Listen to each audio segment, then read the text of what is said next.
Hey everybody, it's Adam from Tested, and I've got something really special to show you today, and it's over there. I know that looks like a couple of ordinary truck containers stacked on top of each other, but the bottom one there has a special place in my heart because there's a shop built into it. That's right, it is a shop called the Lower 48, and it is a wood turning shop run by Jolie Carno, whose goal is to teach women and people of color the power, the beauty, and the empowerment of being able to make stuff. And she's gonna run me through the rudiments of turning some wooden bowls.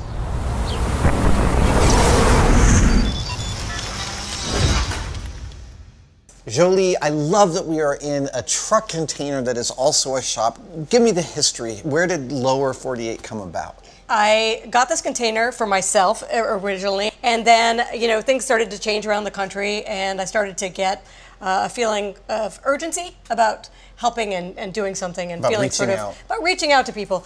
I was seeing a lot of absence of women, especially in this field. It's not just tech, but it's also making things, and there aren't a lot of people of color that that make things at this, you know, at this scale, and especially with fine woodworking. And I wanted to make that accessible, and wood turning especially. It's just so powerful. And in order for fine woodworking to grow and thrive, it's got to have a more diverse population, you know. We got to teach a new generation of kids to get their hands dirty. And more different kinds of people. Absolutely. So you can have more different ideas from different cultures. And so, yeah, that's how it became what it is now.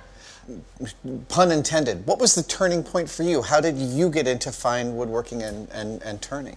Well, I was a flight attendant, and I got laid off along with the rest of my company. They ended up going under. I'd always wanted to make things, but couldn't as a flight attendant. You can't really, you know, I would like paint and then try to let it dry before I left the country, you know. So when I had the chance, I decided I was going to go and learn what it is that I liked and try to find out more. So I applied, I went to the Crucible, and I volunteered there. So I do the same kind of program here because I think that volunteering is the best way to learn a lot of things. And also obsessively watching YouTube at night and learning new things. Most of my education came from YouTube. So you just have always wanted to get your hands dirty? Yes, always. I've always made something. I've always been interested, even if I didn't know how, and I had a lot of self-doubt about making things because, probably partially because I was never shown that that was a thing. It was never modeled for me. And then, you know, the process of like being frightened and having sort of low self-esteem about something or being unsure, and then learning and seeing that you can make something beautiful with your hands is just this enormous boost for self-esteem. And despite when you're working, you feel like you're not sure what's going on, and then you finish. And even if it sucks, you know, just having made something, even making something badly is better than not making something at all, you know. I totally agree. I love that you're bringing that experience of not knowing to teaching other people how to bring them across that barrier to knowing how to do something. Yeah. Apparently, we can do some wood turning together today. You can show me. So I've done a little bit of wood turning, but I've never been shown anything. So I'd love your instruction. I would absolutely love to show you how to turn a bowl. How about a bowl? That sounds fabulous. Yeah, let's do it. All right, let's do it.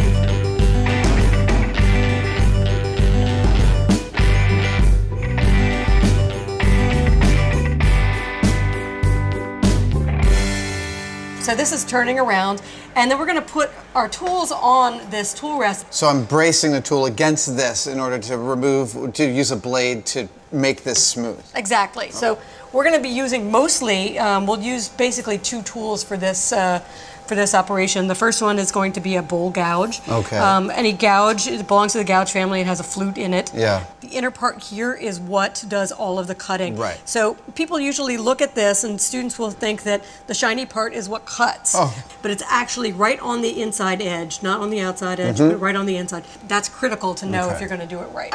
I know, it's really, it's very fun, right? Plus it's got a really long edge, so you get a lot of leverage. Positive, yeah. So this is the bevel right here. Right. You want the bevel to rub. So instead of just going in and starting to cut, what I want you to do is to feel the difference between what happens when the bevel is hitting, dunk, dunk, dunk, dunk, dunk, and then pulling the handle up slightly until it starts to barely cut. Ah. And when it starts to cut, then you'll have an idea. That's your optimal angle. You're exactly your optimal angle. You are really good at this. That's a really, nobody ever says that. You must have done things before. Have you built things? Yeah, okay. Yeah, I knew it. Yes, there you go. So it's starting to just cut. You can see little bits of things coming off. Yes. Awesome, you're doing it. Okay. So that's what I wanted you to feel, is what that's going to be like. Oh, wow, it's subtler than I thought. Yeah, well, it is now. It'll be a little bit less subtle in a minute. Yes. Comme ça. Yes. And then I lever this hand out. Yes, exactly. Oh my God! Look at these ribbons. That's fabulous.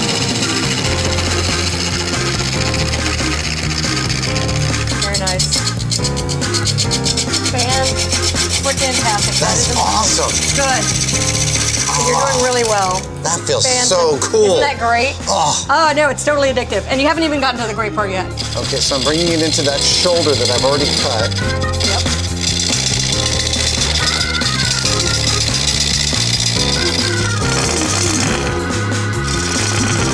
Nice.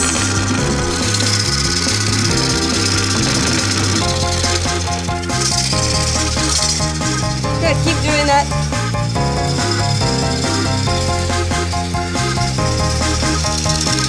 The progression is really cool.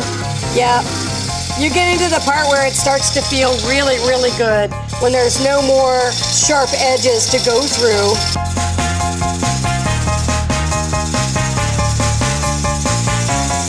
Now this is getting hot.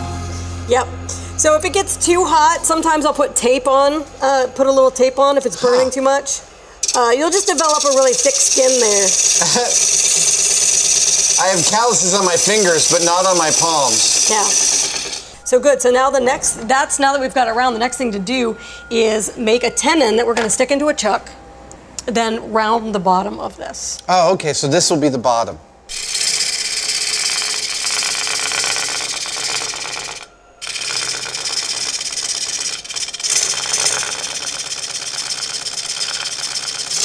Okay.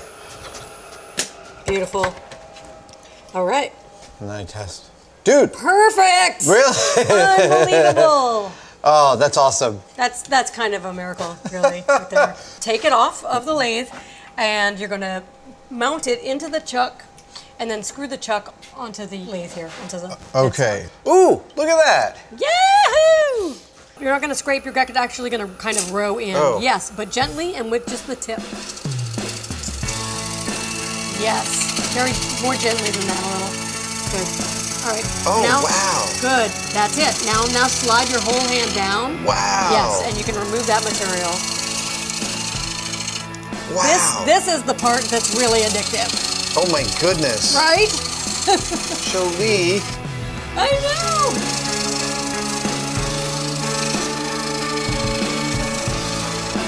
Oh, wow. This is the business end of the whole thing. That is it. This is it. This is what you're going to wake up thinking about tomorrow. I'm not talking very much, and it's because I'm having so much fun.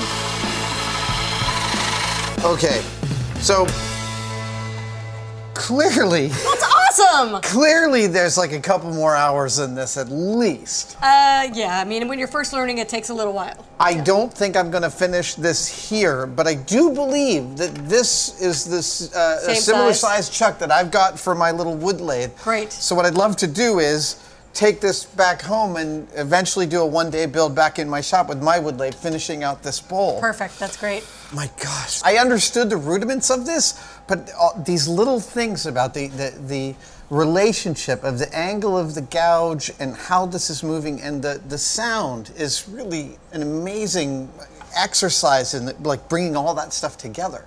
Would you call it a profound experience? It's completely, well, I mean, all tool experiences to me are profound experiences. Yes, I would think this is very profound. A new addict is born. A new addict is born. I am bowled over. Oh, no. Thank you so much for guiding me through You're this. so welcome.